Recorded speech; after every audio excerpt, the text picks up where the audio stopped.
Red Flags of Emotional Repression, Part 54, Powerlessness. If you've ever felt powerless over circumstances, yourself, or other people in your life, then I've got great news. It's not your circumstances, yourself, or other people that you're powerless over. It's your ability to feel and express what's true. Being able to feel and express what's true for us, whether that be emotions, energies, or just general creative or authentic expression, is and always has been our power. But when we get conditioned or programmed to repress those emotions, energies, and expressions, usually in childhood, in order to get our needs met from unconscious caregivers, we're effectively shutting down our own power.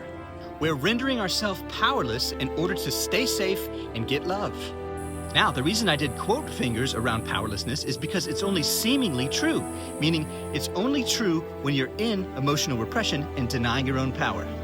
This compulsive denial of one's own power also happens to be the reason that the alcoholic can't stop drinking, the drug addict can't stop using, the religious person can't stop believing, the codependent can't stop manipulating, and the human being can't stop suffering.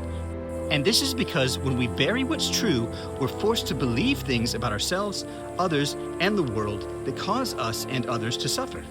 For example, the alcoholic might simultaneously believe these three things: I need to drink to be okay, I can never drink again, and drinking is ruining my life.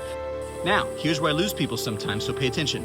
His actual powerlessness isn't over alcohol or drinking, it's over believing these things in order to repress his buried emotions.